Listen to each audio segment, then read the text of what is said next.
again in part So 2. time, baby. Part Uh, 2, baby. for the audience at home, my phone died, so it got cut off, and now we're back to finish it off the right way. Big time. We were talking about training with girls. We left off on you saying it was weird coming in to train with girls, or Yeah, I just think the it first wasn't time. weird. I think the first, like, it wasn't super weird because at our gym we have a girl who trains, and she just is really good. She trains hard, really hard. So when I went from the white belt, classes to training with her, it wasn't really that much different. But the more that you train with girls, I just think at first it's just kind of weird. You don't really know the boundaries. You never obviously want to hurt a woman.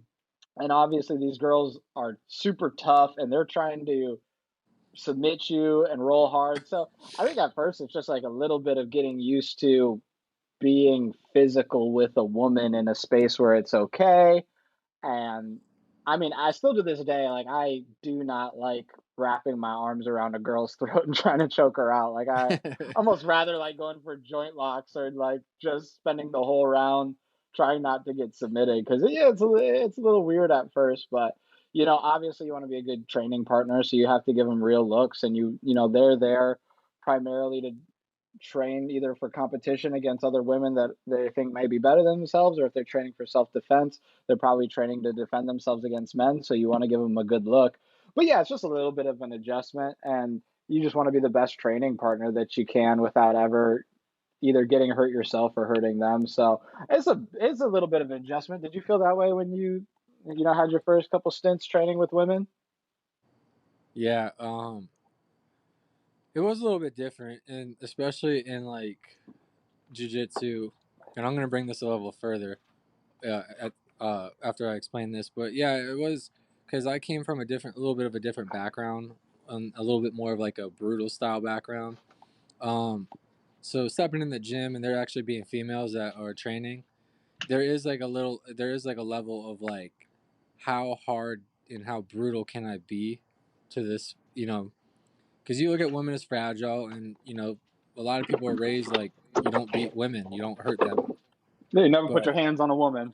then at the same time, you got women on the mats who don't want to be treated like porcelain. You know what I mean? Or like they're weak. They actually like want to be like a part You want to be tough. of. Yeah. They want to be tough. They want it to be beat. And the way I look at it is, if they're tough enough to go there to train for self defense and they want the heat, it's gonna prepare them for a bad situation better than if you're ginger with them anyway. So if 100%. they can continually show up and take a beating, and obviously they're doing it on their own recognizance, like they're doing it themselves, then it is kind of best for them to feel man strength or like a little bit of an aggressive push rather than like you sugarcoating, candy coating it, then they find themselves in a situation where this person actually does mean them harm and they're not used to it. So, but another level where it gets weird is, I think you have a woman, right? You're Like a girlfriend? yeah. Yeah, yeah, I didn't want to make it awkward. Like what? But just, oh, and now we official? so yeah, yeah, right. Um, but yeah, I didn't want to like get her mad. So like your main girlfriend that you bring to the Fuck you. gym. Just kidding. The one we know, not the one you keep secret. Yeah, yeah. So your primary, or at least your Wednesday night one. um, but no, in all seriousness, like when you have a significant other and they got to watch you roll with females, I wonder what that perspective is, and I want to like do an episode with Brittany, and I got to remember that question to ask her because That's actually a really good point because I know I'm not secure enough to watch. Like, if I had a girl, like, I definitely don't think I could date a jujitsu girl where I see her sitting on dude's face in north south, 8 rounds for 10 minutes in some tight ass yoga pants. Yeah, like I'd like to say I'm man enough to not care and just be like, it's the sport, it's pure and whatever. But I don't know. But What girls are so much better at that than guys. Like girls are for like typically don't get me wrong, I've dated some really jealous girls that weren't like this, but typically girls kind of don't care about that stuff in my experience as much as guys do. Like they're just like, oh, it's whatever.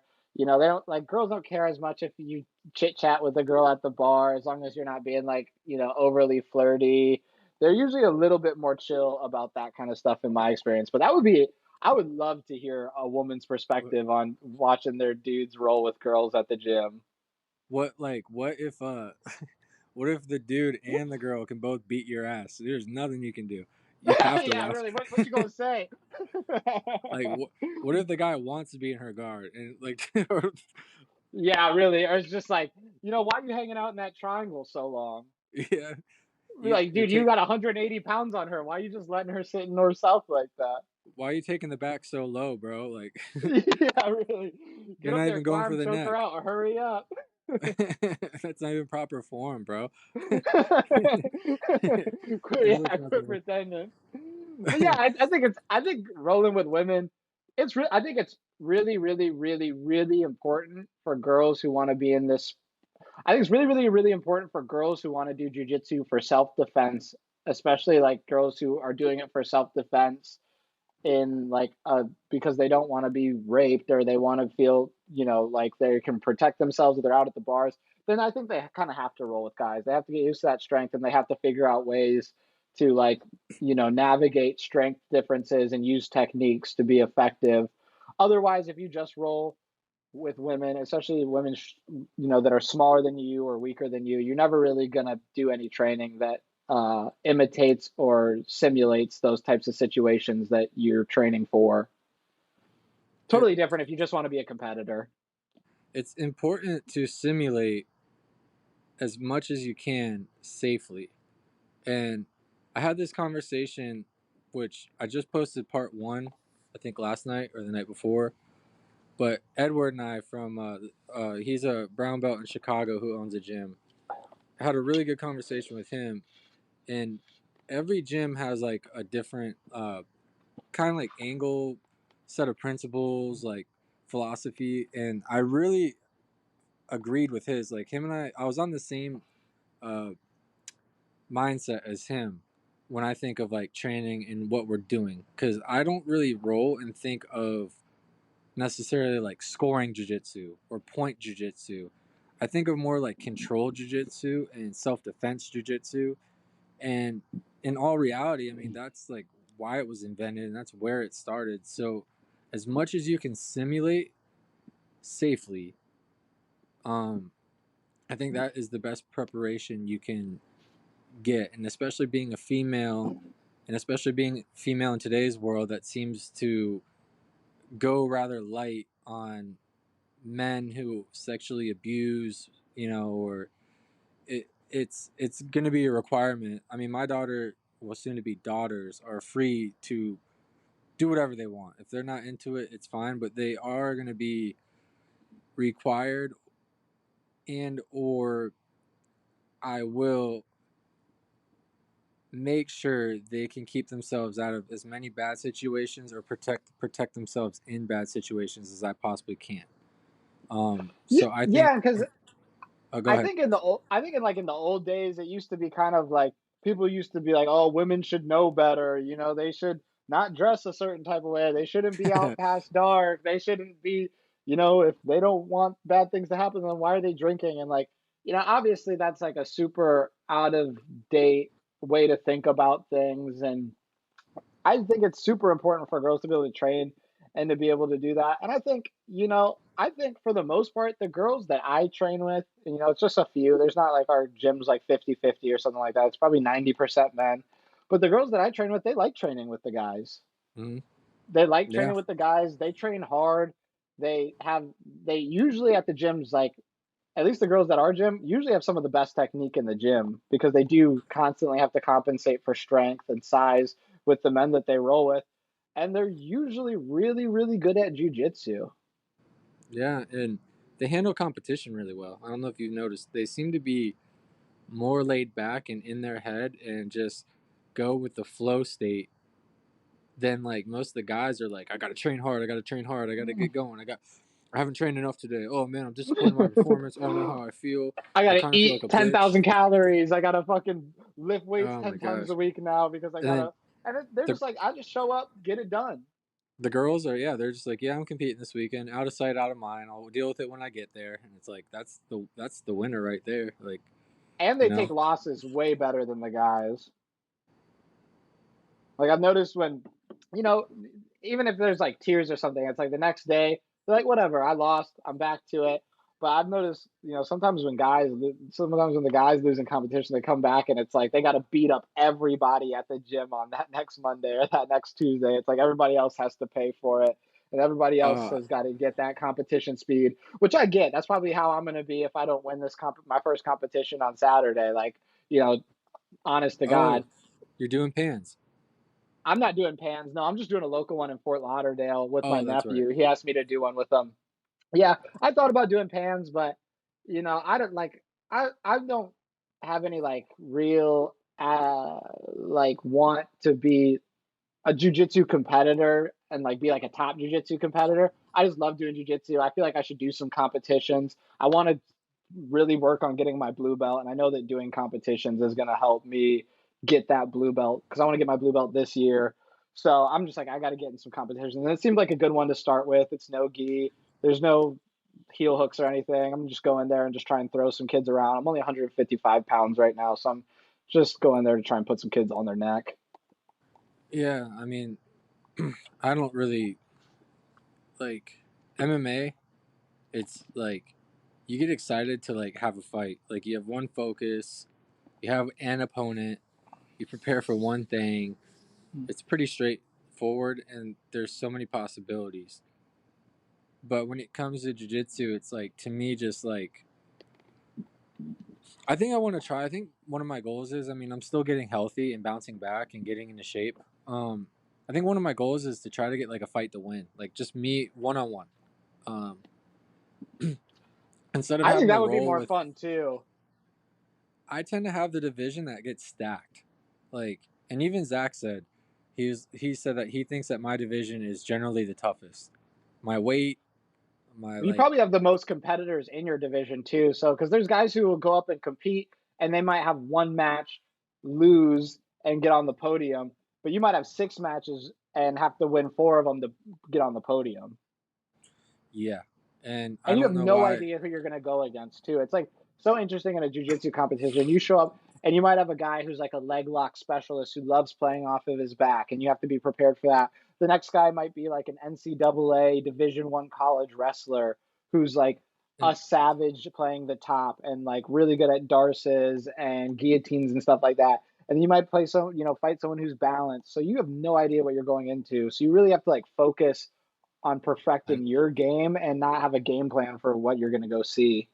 yeah, I'm at the perfect weight class to where I could get a speedy, scrambly motherfucker or a super strong, seasoned D1 wrestler or like. So it is a tough division. Whenever I do competitions, I mean, generally that's how everyone feels. You never know what you're gonna get, but like that is like one of the tough things. Like I do see a lot of people who show up and they lose all their matches and get bronze, and then Yeah, and it's like, what the heck? Like, what does that medal even mean? But at the same time, like, I think everyone who does jujitsu or combat sports, you know, I get it and I have respect for it because even the nuts to get on the mat and go compete and go fight with somebody because at the end of the day it is still when you watch competitions they are at a whole different intensity than training. It is a lot more like it's a lot more of a fight per se. So I got I like respect for that. But yeah, it's stupid that you could go up there and fight one fight and get the on a podium.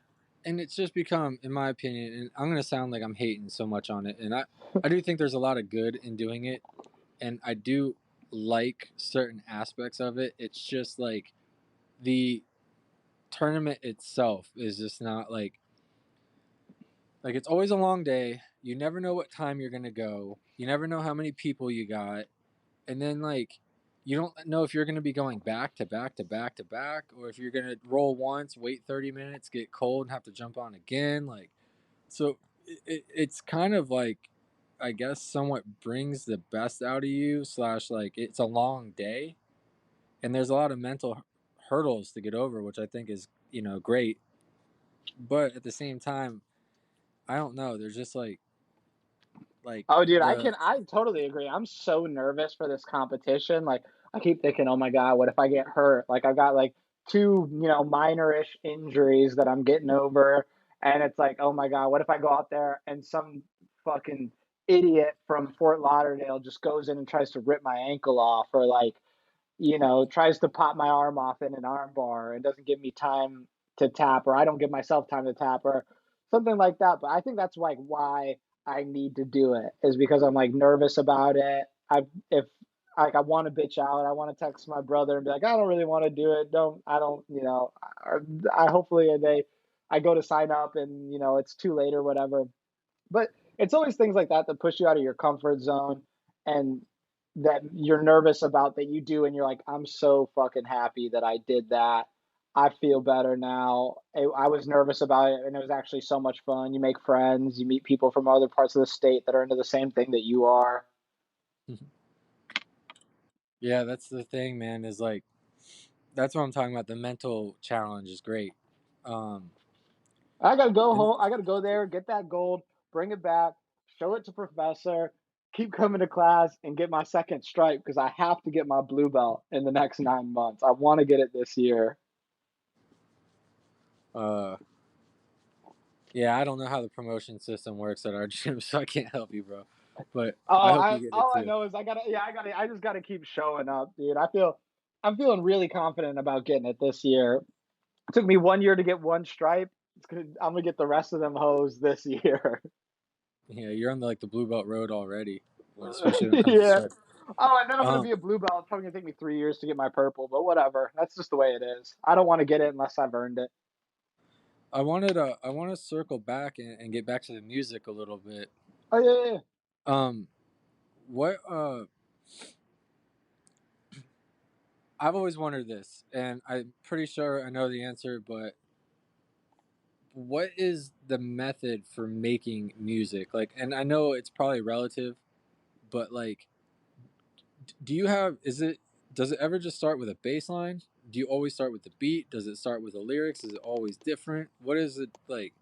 How do you come up Oh, with shit? okay, cool, cool, cool. Yeah, so I think everybody kind of has their own process, but mine is kind of always changing depending on what I'm doing. Sometimes I'll like today I'll be at work and I'll have a little bit of downtime and I'll throw on some like beats from YouTube producers and I'll write.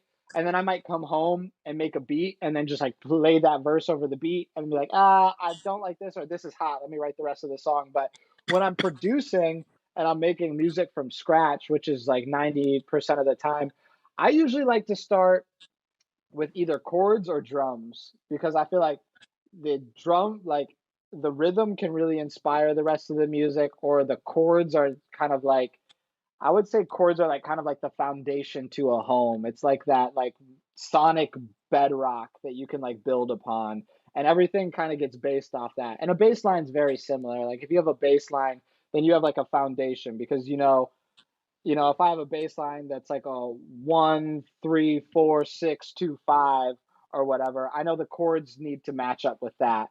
So then I can write the chords to that. I might have the chords hit, like if the bass goes bum bum bum bum bum bum bum, and there's 6 notes in this 4 bar measure, I might have 3 chords that go on top of that. And then once I have the chords and the bass line and the drums together, that's like pretty much all you really need. And then I just get to like add the little like sparkles, the little funks. So sometimes I make it like that if I'm making it from scratch. But what I really, really like to do, and what I've been doing a lot lately, is starting with samples. So I'll just go pull a sample off, like a nice vocal sample. I'll get a tempo that I like. I'll hit it to like 90, maybe 80, maybe 110, maybe, and I'll just start chopping it. It'll be like bump, bump, bump, bump, bump, bump, bump, bump, and then after that, it's like the rest of it pours out in like 15 minutes. But if I get a Oh, good cool. sample and the chop's tight, and I'm just like, when it's tight, like your head's just knocking, and then it's just like drums, bass lines, super easy. Because if the sample's rocking, then like everything else can be really simple, and it So feels good. Does does the vibe and tempo tell you what to write the song about, or do you already have things stored in your head that you're like, I want to write a song about this? That's Or a good question. I rarely ever think about writing lyrics. And like it's a little bit different now because I just took a little sabbatical from smoking weed. So I'm like I'm trying to take like 30 days off because I was like, damn, I'm addicted to this stuff. But usually usually what I do is I roll a big old fat ass stupid big old stinking doobie and then I'll just start like freestyling.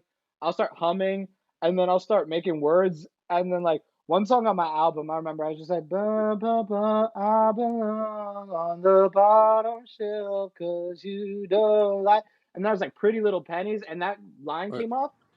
And it was like, this song goes, I belong on the bottom shelf because you don't like to spend your pretty little pennies. Like I just started kind of mumbling and that thing just kind of spilled out of me. Like it came from wherever music comes from. what was And that then song after that, called? it's called Telling Myself. I think it's the fourth track on the album.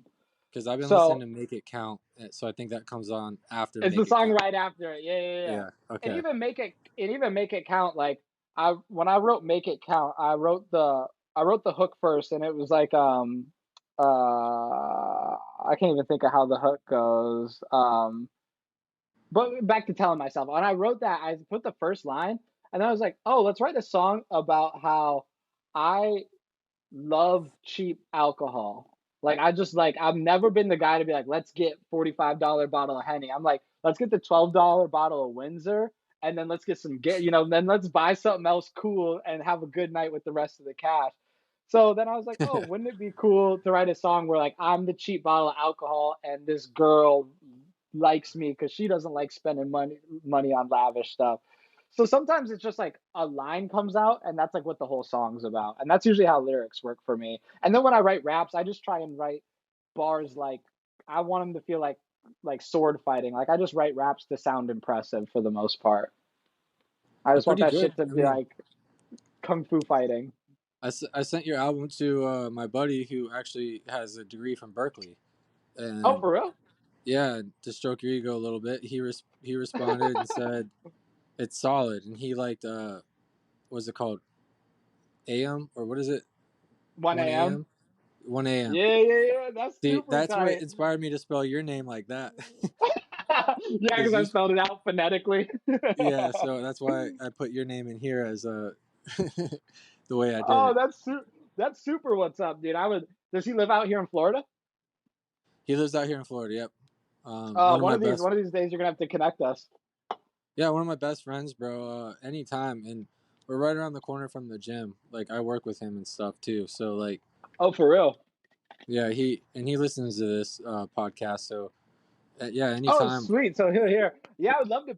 I would love to pick his Berkeley brain because, like I said, I'm all. I got 19. I started making music, and then I'm all self-taught. I've never like taken lessons for anything. Actually, I take that back. One, I did have like a couple singing lessons because I was like, I'm so sick of sucking at singing. Someone teach me how to do it. And it didn't help that much. It's just like you have to suck at stuff for a long time before you get good at anything. But I would Yeah, love to pick his brain. that I want to come back to that, but on the subject of him, kind of touching up on what we did in part one, talking about monetizing. He was a guitar player, and Mm. believe it or not, I played bass. Like so, when he got Oh, into really? guitar, I picked up a bass. He stuck with it.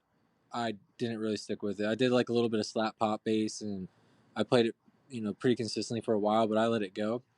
Hmm. Um, he went to school, came back, and then like I'm try to make like a his dad is like almost like a second dad to me, sort of like Oh, I that's grew sick. up over there and stuff, and Yeah. um his dad is like a really good businessman. Like I look up to him a Oh, lot when it very comes cool. to business.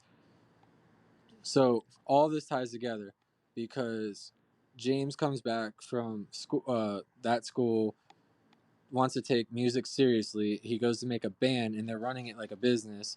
James is like, kind of in charge. He gets a band room, but you're trying to keep these other freaking boneheads who just want to smoke and drink and Yeah, Oh, musicians are tough. let's just write some songs, bro. And like Yeah, they let's don't eat some understand. mushrooms and and sit on the Yeah, like couch and we're gonna get big, bro. Just relax, bro. Like that type of whole fucking mentality that you and I kind of like the whole point of this podcast. It's not the winning mentality, but no, but never, no, never. um um he like had he had a lot of trouble as like you would with any business, but the point being is he had like a lot of experience. They would get gigs, book gigs, like try to make a schedule, try to get good relationships, do some shows for money. I mean, it's a really tough business. I mean, you got people who scam you and don't pay you, and you got flakes all over the place. But um it was just really cool because full coming full circle with how things work, just like that's one person I did see put a value and effort into trying to create a business out of a band, and they got And it's some traction. hard. Yeah, Yeah. it's hard because even if you get some traction, it's like you have to have things outside of making music. And I think that's where 99% of musicians fail. And same with probably just most artists, but especially musicians, is nowadays it's like more of a personality race than it is about just making good music. Like I think when you were in the 60s and these guys like Hendrix and the Stones and these guys who were really awesome musicians, it was like there was a certain purity of the art and people just loved good art. But nowadays with TikTok and social media, it's like people care as much about how good the music is as like how funny they are, how much personality they have. And then you have, it's like Cardi B, like most of Cardi B's fans aren't like die hard, got their albums tattooed across or got her albums tattooed across their chest. It's like they love her TikToks, they love how funny she is, they love how much personality she has. So now I think more so than ever, on top of being a good musician, a good songwriter, whatever, if you want to be an artist, you got to be funny, you got to be likable, you got to have good Hmm. content, you got to be good with the camera, you got to know how to film yourself in a way that's flattering. So you have to be all that. You have to really be a jack of all trades to do that, unless you want to be a behind the scenes guy, which is like what I was talking about in part one, where it's like, I would love to be an artist. I would love to go on tour. I mean, that's like a dream of mine for sure. But at the same time, I would love to be like a songwriter who writes songs for fucking Taylor Swift. The song gets billions of plays. I make my little check and I get to go travel the world and do what I want to do without ever having to like be the face of it. And like, it's like Taylor Swift doesn't get to go to Whole Foods and go pick up some chicken wings and go back and, be unbothered. So it's so hard to like reconcile that for most people that no matter how good your art is, if you don't have some sort of personality in today's music market, it's going to be really tough because today record labels don't just sign you on talent either. It's like if it's between you who's super talented, you make really good music, or someone else who makes maybe they don't make as good of music as you, but they have 150,000 followers on Instagram because they're funny or they're sexy or they're handsome or they, whatever, are just really good at shooting content, they're going to go with the person who's got 150,000 followers on Instagram because Yeah, it's a safer investment for them. yeah, and that people don't think we're on a social credit score, but it really is like you gotta We're already there. Yeah, we're already there, brother. Because like the number one thing in America, the number one most valuable thing that you can have in this country is the ability to get attention. I know, If you can right? get a lot of attention, and I mean, Mostly negative. Chris Rock said it in his special. But if you can get attention, man, you can make money. It don't matter what you do. You could sell books, you could sell panties, you could sell feet pictures, you could sell, you know, real estate. It don't matter. If you can get attention, you're gonna make money in this country. Yeah, and that's why all them crazy ass people like fucking fake Paul and Greg and like all them an- annoying assholes because Yeah, negative those guys are attention is just getting as good. millions of dollars to box, and they're not even boxers. That'd be like if I Yeah, went and got $1 million to go play water polo. Like I can hardly swim, but if you can get attention, they'll pay you to do stuff. yeah. You start making a ruckus and go against some JV guys that just started, and then once you start making money, you convince some pro to sign a contract. Yeah, All of a but sudden, you're fighting Floyd Mayweather. all of a sudden you're fighting Floyd Mayweather, and He doesn't go for the kill. He knocks you You out, help picks you back me, up. I help you. Um, Going back to you're talking about the vocals, Mm. and to me, that would be a mental challenge that I'm sure you Oh had to get yeah. over. Is being comfortable enough to sing like in front of people and like because I don't know why, and correct me if I'm wrong, but if anyone's listening, there's going to be a little bar where you can write a comment down below and tell me if I'm crazy or not. But um, like to singing is like kind of like an embarrassing thing. It's either you sing and embarrass yourself, or you sing and you're fucking good. Like it's almost like an all in type of deal. And the sad thing is, not everybody wakes up a good singer. Some people have to work it out like a muscle. Some people have to figure out how to hit their notes, like an instrument. And so, how did you get one practice, and how did you two get comfortable?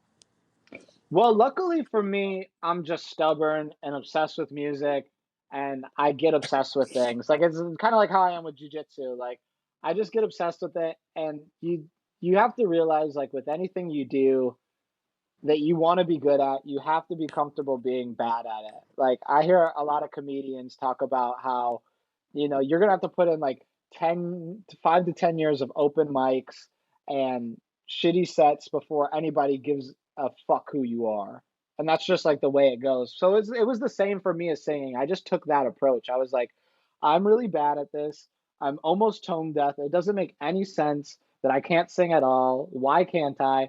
And I was like, I'm just gonna do it every day until I'm decent at it. And even now, I listen like, and anybody who's ever recorded their voice, have you ever recorded your voice, like sat on a mic and tried to record something before? Yeah, I Like made anybody little who's rap. ever, I and rapped probably even when before. you listen to even when you listen to your podcast, do you ever like hear your voice and go like, God, is that really what I sound like?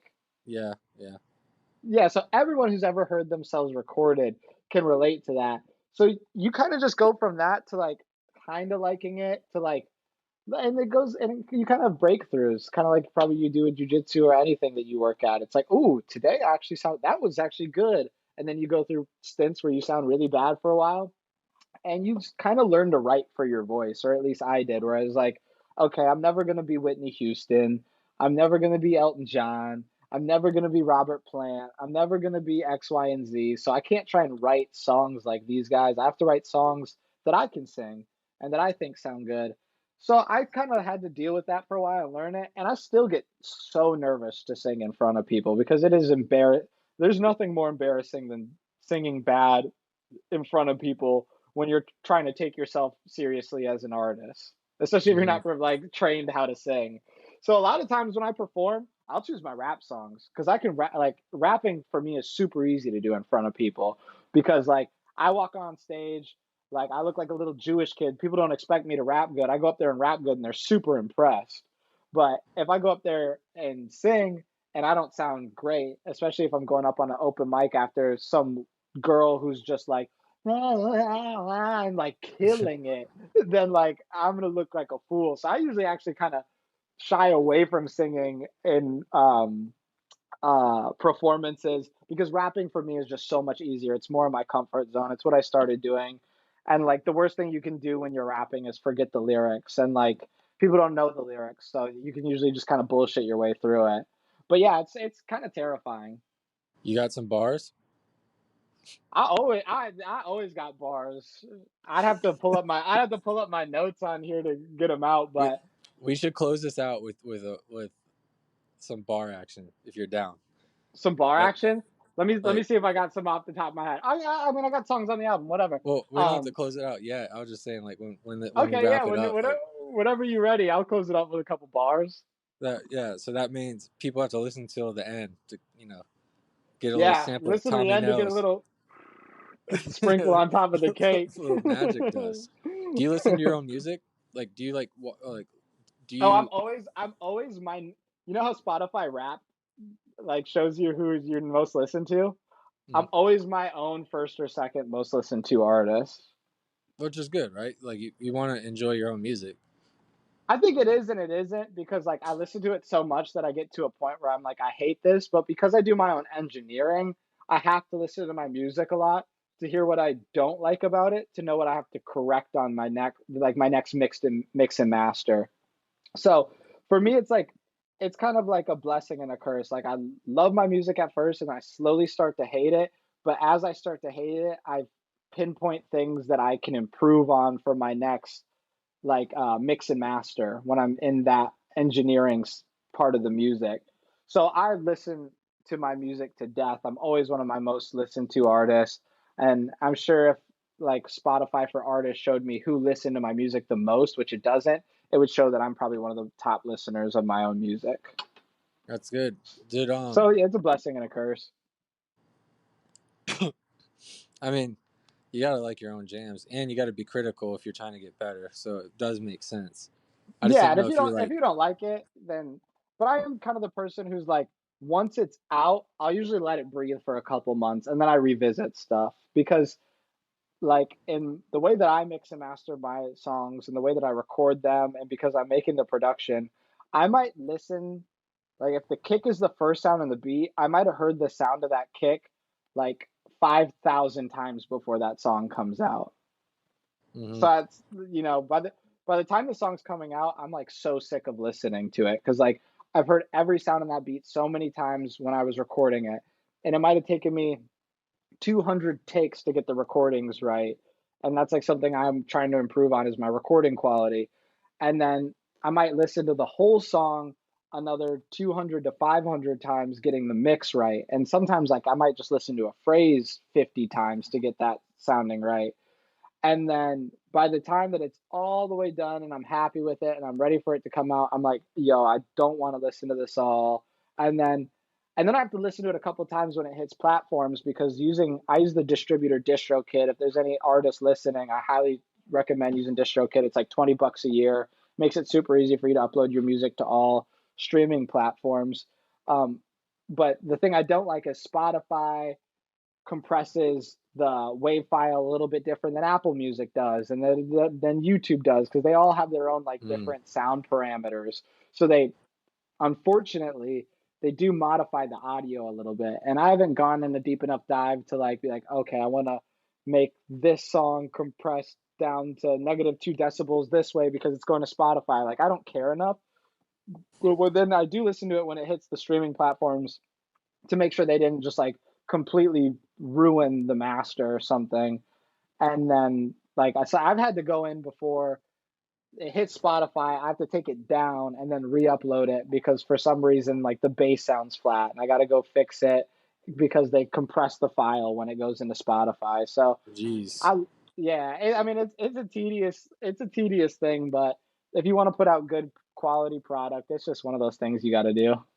How do you, how do you like when you hear like I'm sure when you make a song, you hear that kick and you're like, oh, that's dope, and then you have the strings like, oh, that's dope, but like you said, after you hear it 5,000 times, and it's kind of like losing its magic. How do you keep it going and keep it interested, like keep interested, or how do you keep the wheels turning and not give up? You ask really good music questions for someone who like doesn't make music. These are actually really good questions. I'm just But a curious person.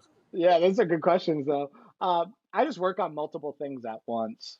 So like if I get sick of one thing, I start making something else, or I'll take breaks. I take a lot of breaks. One of my favorite audio engineers goes by the name of Alex Toomey. He's most notably Young Thug's audio engineer, and he's a Mm, big fan of like every 30 minutes, hour, 2 hours, take a break, like walk away, readjust your ears, stop listening to it, go step outside. For me, like I said, I love to smoke joints, so I'll go smoke like a spliff or a joint or something, refresh, get a little bit away, and then come back to it. And that's also for me a really good way to determine if I like the way something sounds. Like if I walk away and I come back and I'm excited about it when I come back, I'm like, "Oh, this is dope. People are going to find this to be dope." But if I walk away and then I come back and I'm like, "Oh, did I really like this?" Then I'll just trash it. Like I it's not uncommon for me to make a full beat come back, hate it, and just delete it. Like I won't even keep it on my computer. Like I don't ever want to hear it again if I don't like it when I come I back. can I can relate like via art. Like sometimes like I've got the vision in my head or I know what direction I want to go. Like say I'm painting a pair of shoes or a canvas for somebody. Um, I run into the same issues, almost like a writer block, but also like with painting, sometimes you just want to get the picture done, but it takes hours to get the pigment to take or spread or like sometimes I have to do like 6 coats of yellow because yellow always sucks, and then you get frustrated or tired or burn out, and then like sometimes you're not completely sure if these two colors are going to clash or complement in the way, or if it's going to be too much purple or just enough. So I agree with that because sometimes I set projects down because I'm getting frustrated and I go to a different one, and then I'll come back to that one when my mind's clear. Or like I told Mike the other day, like sometimes I know something's missing and I gotta set it down and just put it somewhere where I can look at it. Like if Mm, I'll have like there's a canvas I'm doing for Mike. It's like a Naruto canvas, mm, and something was missing for like ever. And I'm like, there's something else I need, and I just hung it up in my own wall, and that way I always looked at it. And then one day I'm like, it hit me. I'm like, boom, let's go, let's get it. So now I'm in the process of finishing that up, but like so I can kind of see like I can kind of relate to that. I feel like making yeah, music is really repetitive, probably more repetitive. So that's where I'm like, how do you stick with it, But what you said makes sense. Like, take breathers. and a lot of times when making music, something that can be kind of hard is it is kind of repetitive, right? Like pretty much every song is going to have chords, a bass line, a lead line, and drums. So like, how do I continuously make doing those things more interesting to me so that I like don't get disinterested in it.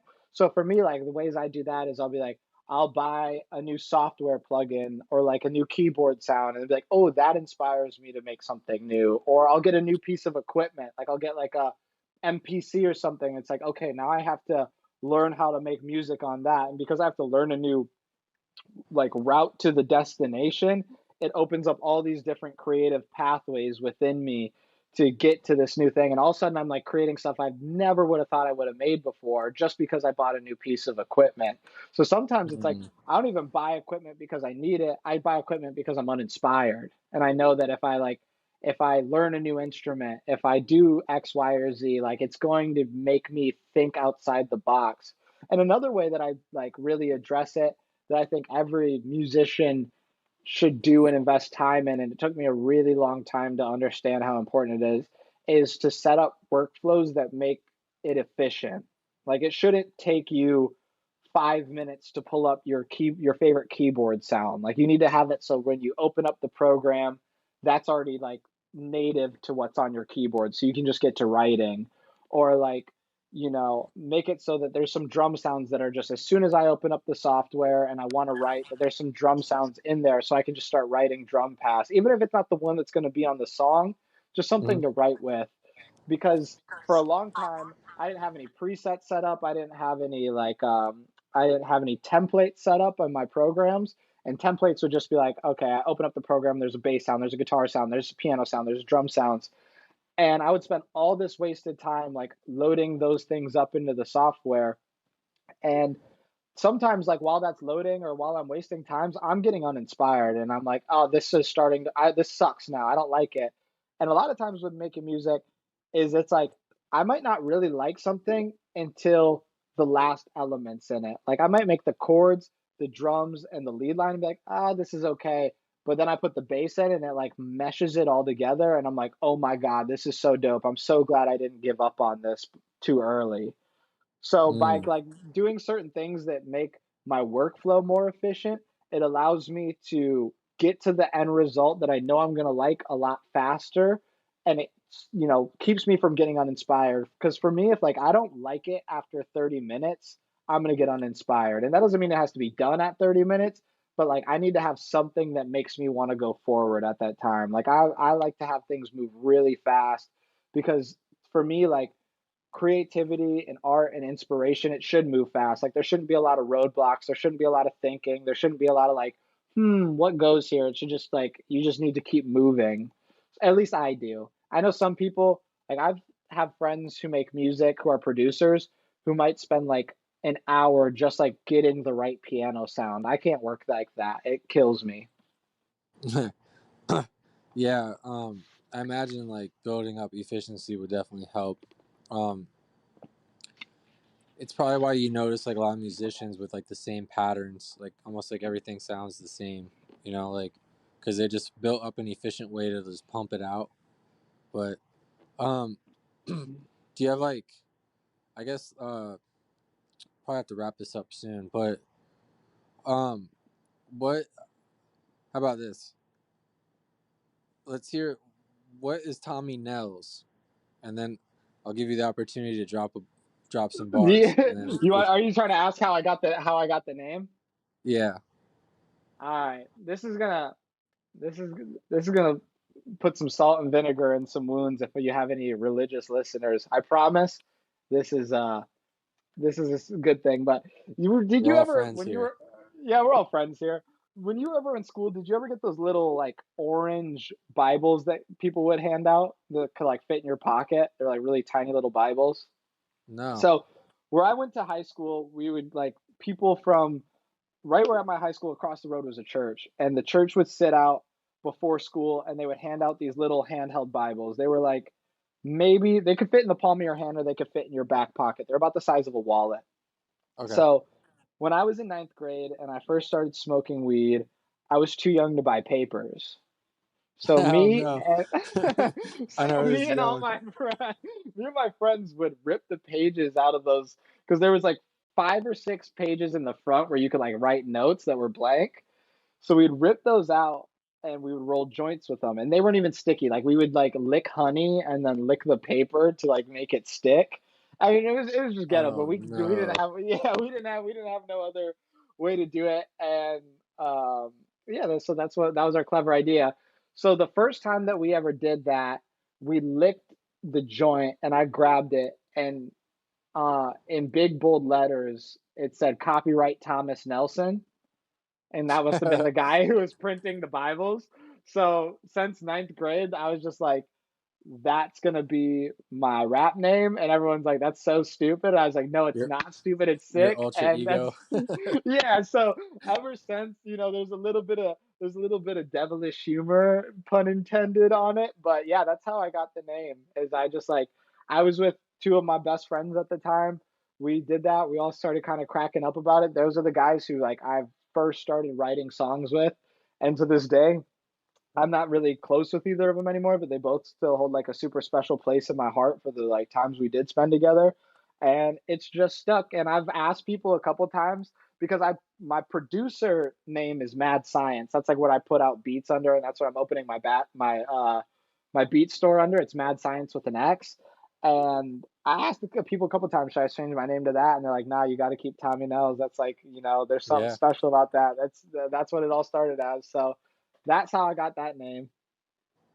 Well, I encourage anyone who got upset about that. I encourage them to give you the benefit of the doubt, because Yeah, and if you don't like that, I encourage you to reach out to me and share your spiritual beliefs. I would love to hear about your spiritual beliefs. I love spirituality, and I think religion's cool. And if you're a Christian or a Catholic or someone who believes in Jesus Christ and that pisses you off, we could talk about it, man. It for ain't no thing. I got for what nothing it's against you. for what it's worth, there's a lot of kids at my school that use Bible pages when they didn't have the means to get papers or have papers. Yeah, I mean, So God gave us paper and God gave us weed, man. So, you know what I mean? I'm just being resourceful. I'm sure he'd be happy about that, or she'd be happy about it, whatever.